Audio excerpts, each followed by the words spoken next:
Hello, students. Let's talk about fiscal policy. So before we jump into fiscal policy, let's review some important information. So first of all, let's talk about business cycles and specifically recessions. Remember, recessions are associated with high unemployment and economic contraction, and that contraction is seen in the data by a decrease in real GDP. And also, let's talk about a common cause of recessions.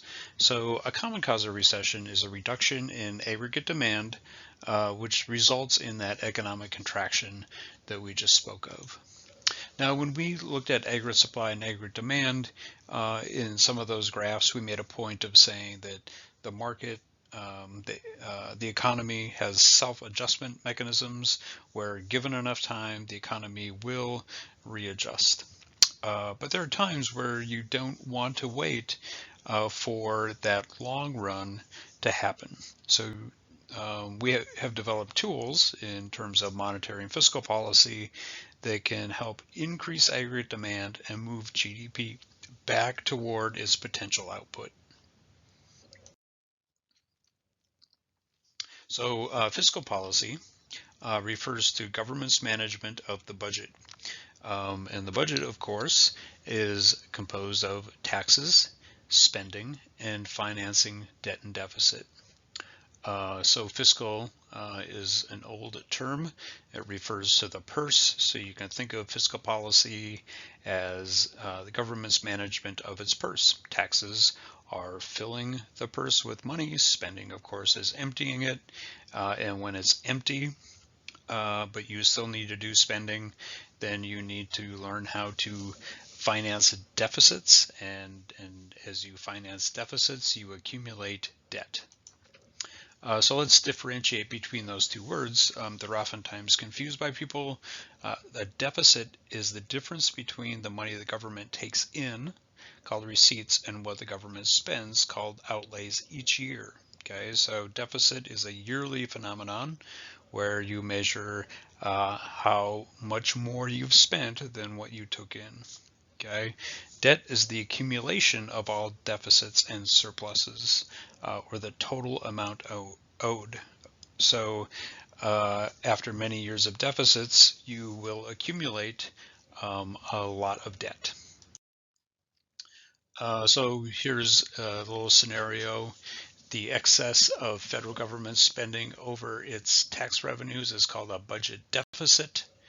And so in year one, you see government spending of 100 billion, tax revenues of 80 billion. So this means that in this year, the budget deficit was $20 billion. Whereas a surplus is when your revenues have exceeded your spending. So in year two, government spending is $100 billion again, the same as the first year, but this year your tax revenue is 110 billion, and so you have you've come across with a budget surplus of $10 billion.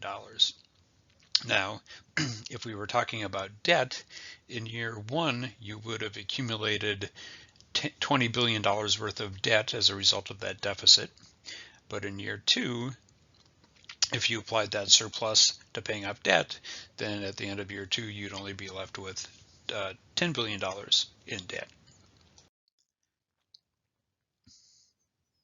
So to pay for the budget deficit, the government must borrow money from investors. The total of all the government's borrowing is called the public debt.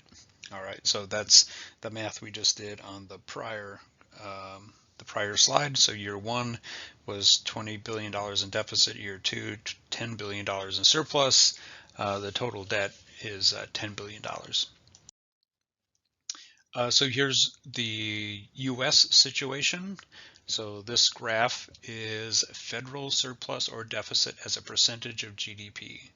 All right, so when the line is above the, when the blue line goes above the black line, that means that the government has run a budget surplus. And when the blue line is below the black line, that means that the government is in deficit. And you can see for most of this record, going back to 1929 that we have run deficits. There have been just a few short periods where there were surpluses. So you can imagine that over that time, we have accumulated a lot of debt. And you would be right. So this is the total federal debt as a percentage of GDP. Now notice that we have, in both of these cases, taken the debt and deficit as a percentage of GDP. And this is really a way to talk about how much debt you're carrying relative to your income, which is a better way, a more fair way to talk about the level of debt. So for instance, in an economy like ours, which is much larger than it was, say, 50 years ago, we can carry more debt in dollar terms than we did 50 years ago. We don't necessarily want a greater percentage of debt, but in dollar terms, we can carry more debt. So accounting for the debt as a percentage of GDP allows you, as your economy grows and your income grows, to carry a higher amount of debt in dollar terms that reflects that larger size. Now, if you've already adjusted for GDP and the debt is still rising, that becomes problematic because in the when it comes right down to it, if the rate of growth of debt is faster than the rate of growth in your economy, that becomes unsustainable over time. So let's take a look at this graph. This graph goes back into the late 60s up until today. You can see that during the 1980s, the US government accumulated a lot of debt as a percentage of GDP. We see a pretty dramatic increase. During the 90s, we see it come down a little bit. For most of the 2000s, it's relatively flat. And then starting with the Great Recession in 2007 to 2009, we see a dramatic increase. It continues the increase even after the recession is over. It kind of plateaus a little bit, and then COVID, you see this big spike right on the right hand side. So let's talk about debt. So let's define what a bond is first, then we can talk about how government finances debt. So a bond is a certificate of indebtedness issued by a government or a corporation. And so when businesses or governments would like to borrow money, most big businesses and governments don't walk over to the bank and ask for a loan. Rather, they sell bonds, and bonds are just another way of borrowing money. So let's talk about governments first. So the US government and other government entities as well, if they want to borrow $1 billion, one way to do that is to print up $1 billion worth of bonds and sell them to the public. That bond becomes an IOU. So when you buy a bond, you are giving the government, in this case, your money, but the bond says that you will be repaid with interest. So when the government is actually doing that exchange, they're borrowing money from you, from investors, with the promise that they will repay it with interest. So government borrows money by selling bonds. Those who buy the bonds, they're investing. They are actually lending money to whoever's selling it. Bonds can be kept to maturity or sold in the bond market. So if you buy a 10-year bond, which is a common treasury bond, U.S. treasury bond, you can keep it for 10 years if you want, or you can sell it at any time in the bond market and take whatever the market is determining that bond is worth. So let's talk about counter-cyclical fiscal policy. All right. So we talked about the business cycle. The business cycle, you have expansion, peak, contraction, trough. And sometimes those business cycles can be very volatile and they can cause problems for people. So for instance, we don't necessarily want deep recessions. If there's something we can do to shorten the length of a recession, or to make sure that it's not a deep recession, we try to kind of smooth out the business cycle. Maybe we should do that. And fiscal policy offers an opportunity to try to smooth the business cycle. So in a recession, government can use fiscal policy to increase aggregate demand and push production towards potential GDP. So remember, a recession is most often caused by a decrease in aggregate demand. If fiscal policy can be used to push back and increase aggregate demand, they can decrease the length and the severity of a recession. Or if high and rising inflation is the problem, then government can use fiscal policy to restrain aggregate demand. The graph below, you see GDP and potential GDP, and when there are spots on the graph where, like right here, where the actual or the real GDP is below potential, those are the output gaps. Okay, those are the recessions, and the idea is that in those cases, you could use expansionary fiscal policy to try to smooth out the business cycle, to push that blue line back up towards the red line. All right, so when we think of business cycles, one of the problems are the recessions when unemployment is high. And of course, those recessions are caused by not enough demand for goods and services. So can government use fiscal policy to boost demand for goods and services? Well, in fact, in theory at least, they can. So we call this expansionary fiscal policy. Expansionary because it's intended to produce economic expansion. Okay. Likewise, we'll talk about contractionary fiscal policy in a few minutes, and contractionary fiscal policy is meant to or intended to contract the economy.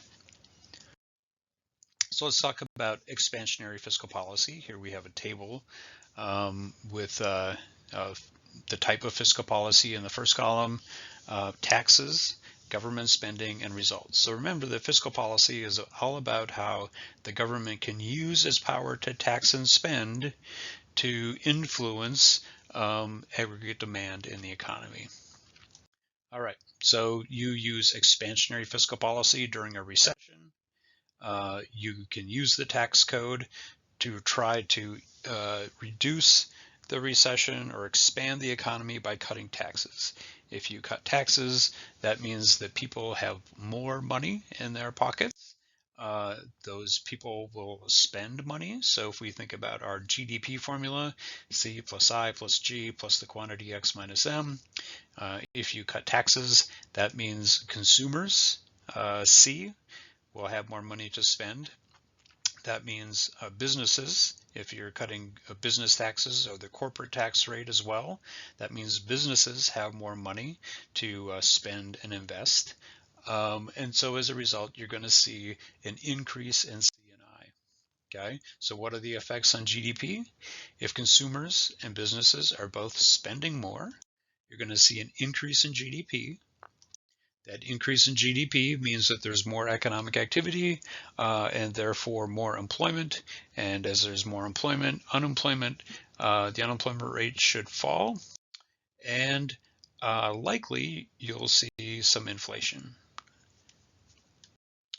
You can also use government spending to accomplish expansionary policy. So really there are two tools. One is taxes, the other is spending. So another way to pursue expansionary policy is to increase government spending. So the government might decide to increase spending on infrastructure. So there might be an infrastructure project that they wanted to pursue, and during a recession, this might be a good time to get that program off the ground. They might increase unemployment benefits, or come up with some other kind of direct payment to people to try to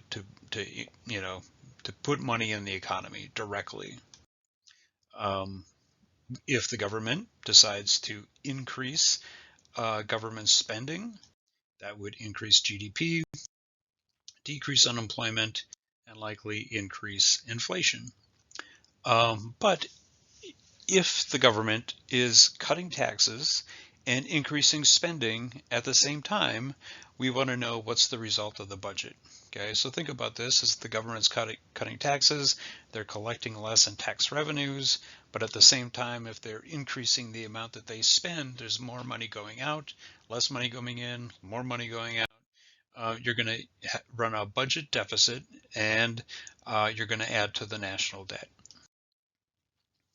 Now, that what we just talked about is called discretionary fiscal policy. Those are policies where Congress has to act.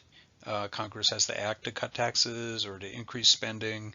But there are some parts of fiscal policy that happen automatically. Okay, so automatic stabilizers refers to the property of taxes and certain government spending programs that they adjust automatically. Okay, so for example, as the economy grows, incomes rise, and so do income taxes.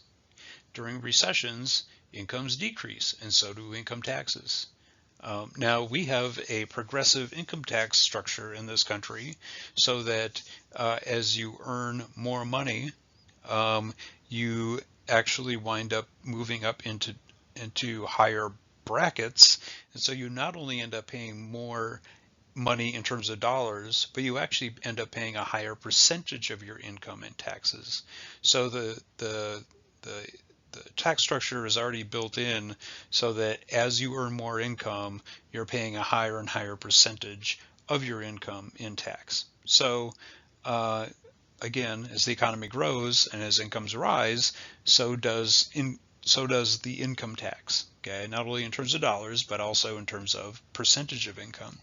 During recessions, as incomes decrease or maybe even go to zero, so do income taxes. So if you work on commission and sales are down during a recession, you're earning less income, you will also pay less in income taxes, both in terms of dollars and also in terms of percentage. So during expansions, it's almost like there's an automatic increase in taxes, right?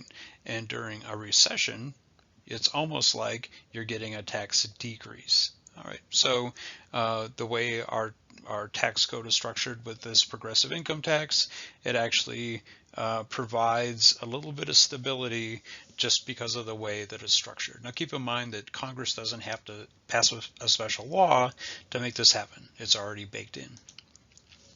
On the spending side, this is probably even more effective than on the tax side, but it says government spending programs that are aimed at those with low incomes or unemployed. All right, so the second type of automatic stabilizers, again, are government spending programs that are aimed at those with low incomes or unemployed.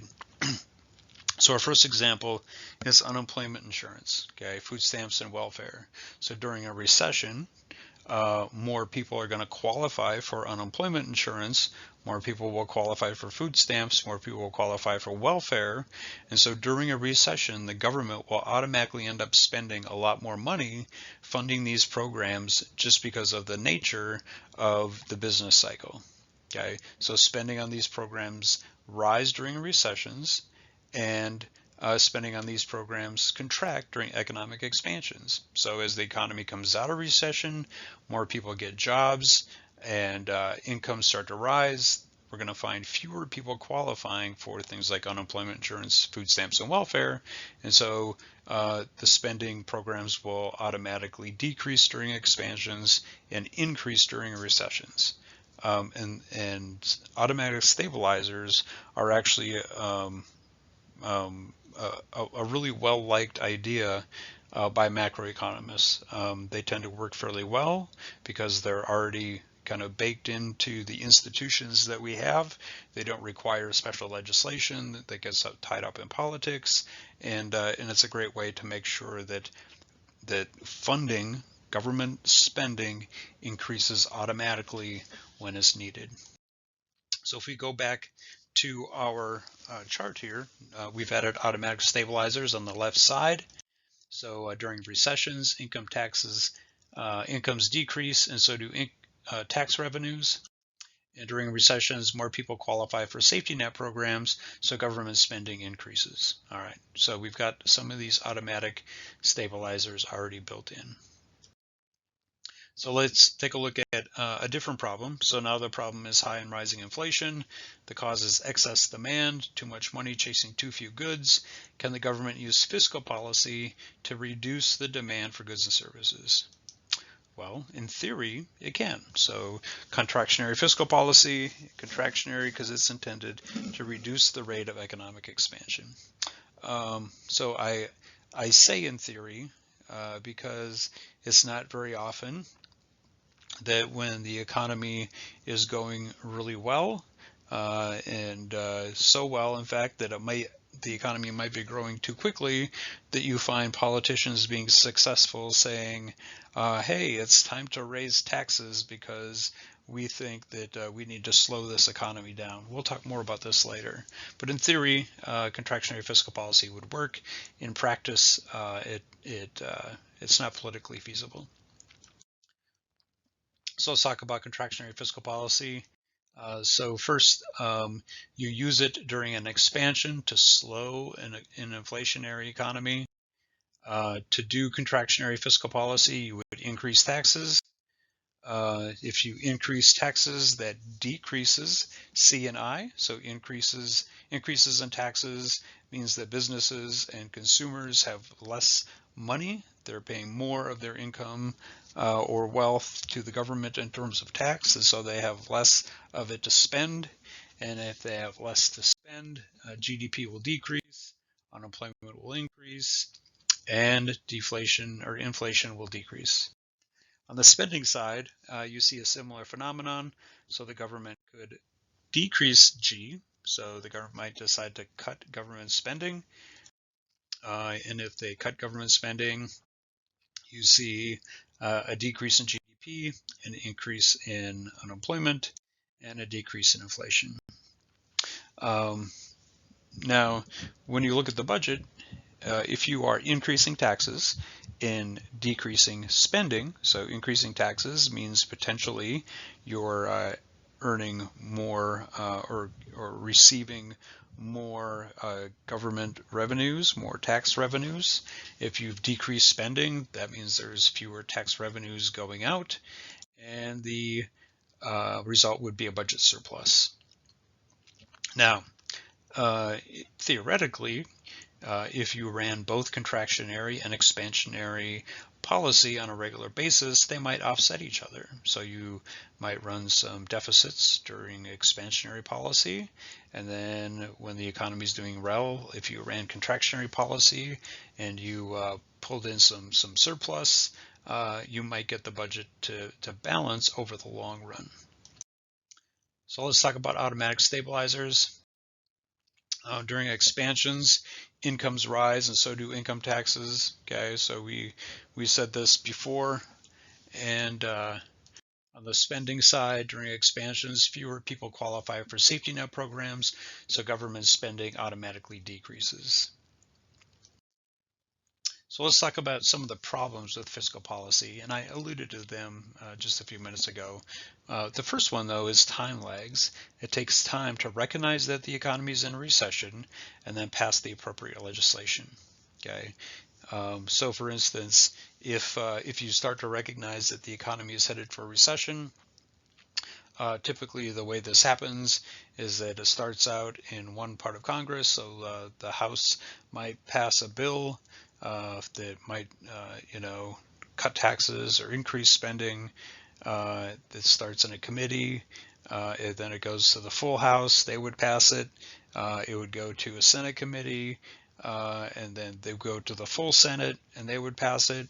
Chances are the two versions are not the same because senators or representatives may have added things along the way. And so the bills have passed the House and the Senate, but they're not identical. So it goes to a conference committee, and the conference committee, they smooth out the differences, and then it goes back to the full House, to the full Senate. they pass it, then it goes to the president signs it. All of this takes time, okay? Um, that's the first time, that's called an inside lag.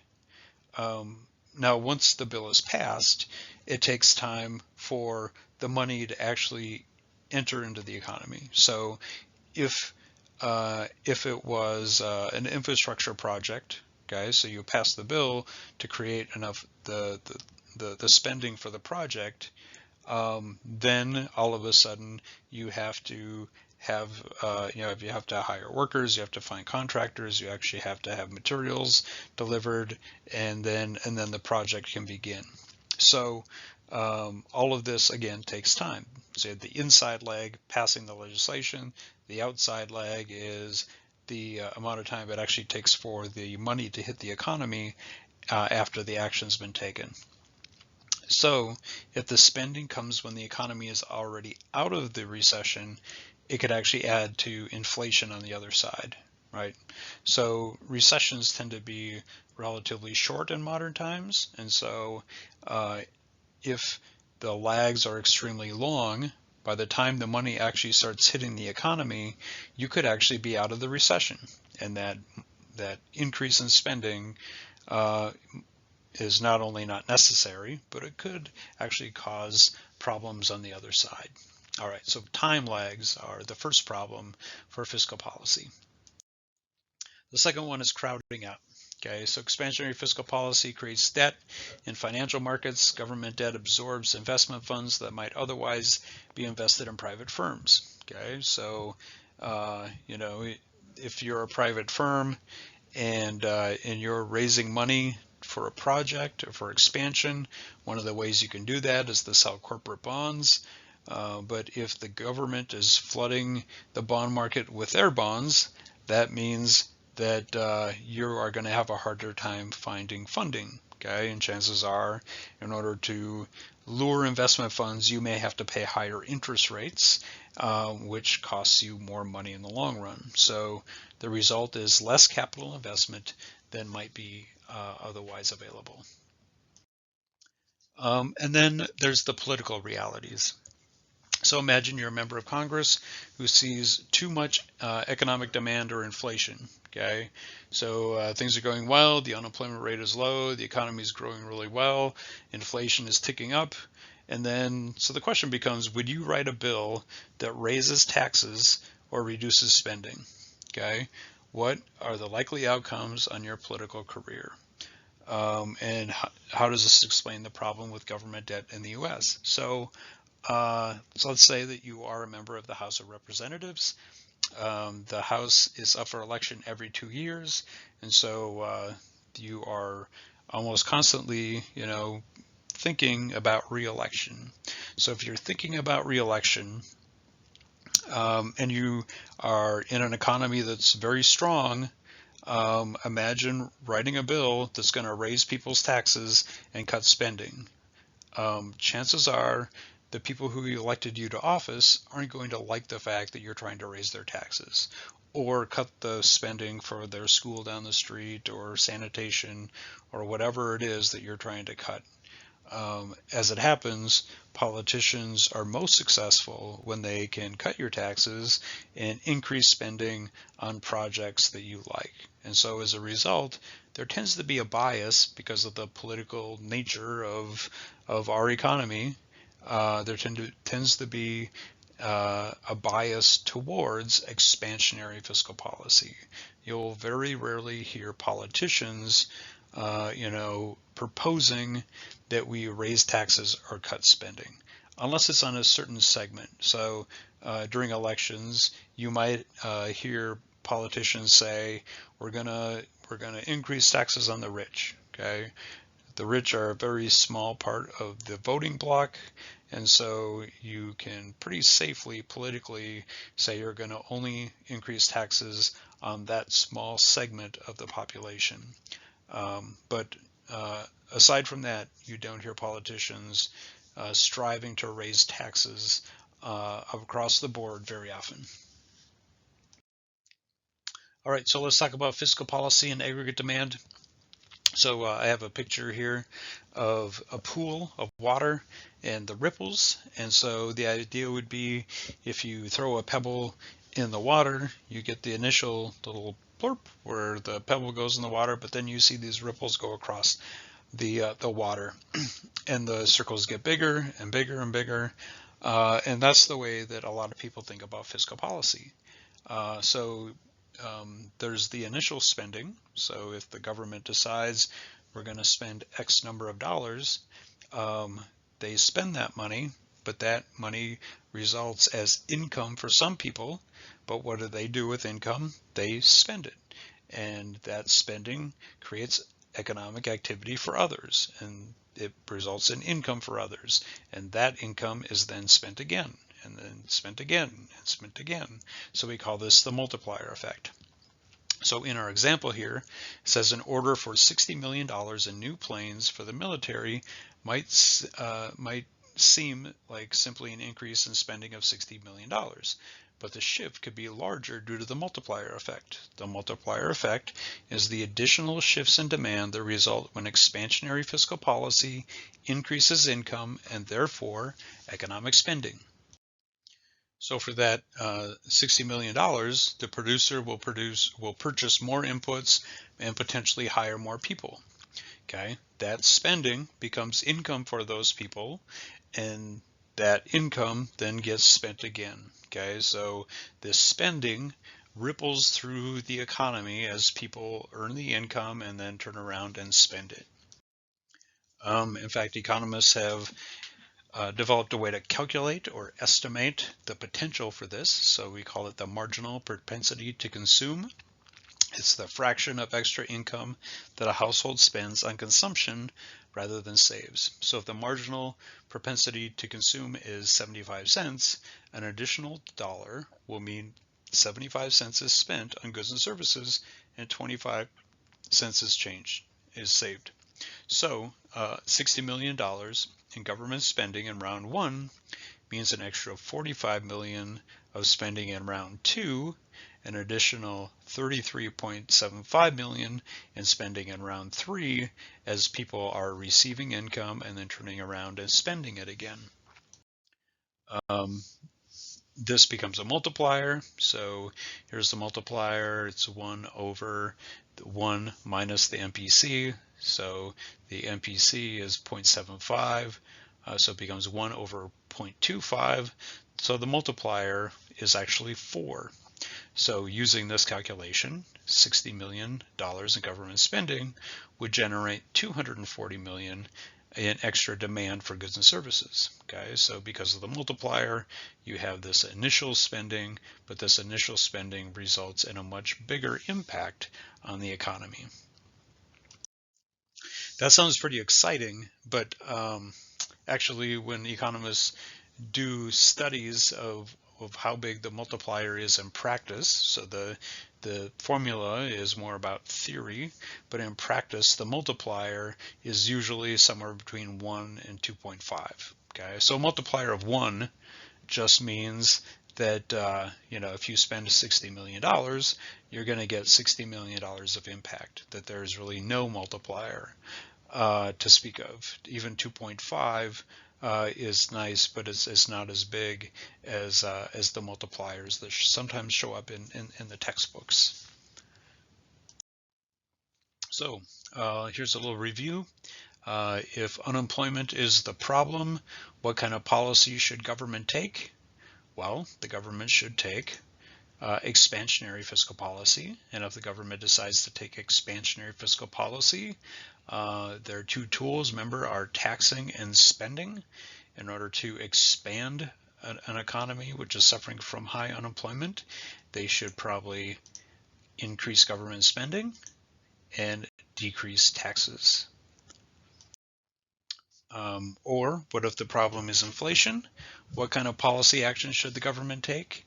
If inflation is the problem, then the government should pursue contractionary fiscal policy. To pursue contractionary fiscal policy, remember the two tools are taxing and spending. The government could decrease government spending and increase taxes. So we did study aggregate supply and aggregate demand already, and remember in our examples we were modeling with no government intervention. We said given enough time the economy will adjust. But let's talk about what will happen if it does adjust, if we do use fiscal policy to try to address the problem. So here is our economy in recession. We know it's in recession because our short-run equilibrium, which is point A, is to the left of long-run aggregate supply. Okay. Another way to think of this is the potential GDP in this economy is $17.4 trillion, but the economy right now is at $17.2 trillion. So we have a what we call a recessionary gap. So in this case, because we're in recession, fiscal policy would suggest that we should cut taxes and increase spending, and that our goal is to increase aggregate demand or shift it to the right. So here we have expansionary fiscal policy causes the AD curve to shift to the right, and there's our new aggregate demand curve. It settles back at our long-run equilibrium. So we're back at potential output, and we are at a higher price level. So we've experienced a little bit of inflation, but we've moved back to our long-run equilibrium and closed the recessionary gap. Contractionary fiscal policy. So here's our contractionary fiscal policy situation. So here we have the actual output at 17.6 trillion and potential output 17.4. We're exceeding our potential output, and we call this an inflationary gap. Okay, so now we've got this gap because our short run equilibrium is to the right of our long run equilibrium. We're experiencing inflation, and so we're going to run contractionary policy. So contractionary policy would suggest that we raise taxes and cut spending. And when we do that, we wind up shifting our aggregate demand curve to the left, and we move back to point B. So point B gets us back to our long-run equilibrium at a lower price level. So we see some disinflation in the economy, and we've moved the economy back to long-run equilibrium, back to our potential. A couple more just follow-up review. It says during a period when unemployment is high and economic growth is stagnant, government policies makers might decide to pursue which type of policy. Okay, so we have unemployment is high, economic growth is stagnant. We can assume that there's some recessionary gap there. If there's a recession, we may want to use expansionary fiscal policy. Number two, economic reports show real GDP is declining and unemployment is on the rise. Okay, so again, GDP is declining, unemployment is on the rise. This shows that recession may be around the corner. If these Congress people see recession clearly in the future, they will likely decide to decrease taxes and increase spending to pursue expansionary fiscal policy. And which of the following would be considered an automatic stabilizer? Okay, so here we have food stamps, unemployment compensation, education, and new bridges. Now remember, an automatic stabilizer is one in which government doesn't have to pass a new law or pass a bill to make it happen. The effects are already baked into the tax code, into the institutions, and these spending changes happen automatically because of the business cycle. So we're going to say that these two qualify as automatic stabilizers. So during a recession, as people lose their jobs or as their incomes decrease, more people will qualify for food stamps, so there'll be an automatic increase in spending, in government spending. Unemployment compensation, same thing. As during the recession, as people lose their jobs or That means that more people will qualify for unemployment compensation, and government spending on unemployment insurance will automatically rise without passing a new bill. When it comes to education and new bridges, spending on those programs requires Congress to pass a bill to increase spending on those programs. And that is our unit on fiscal policy. Please let me know if you have any questions.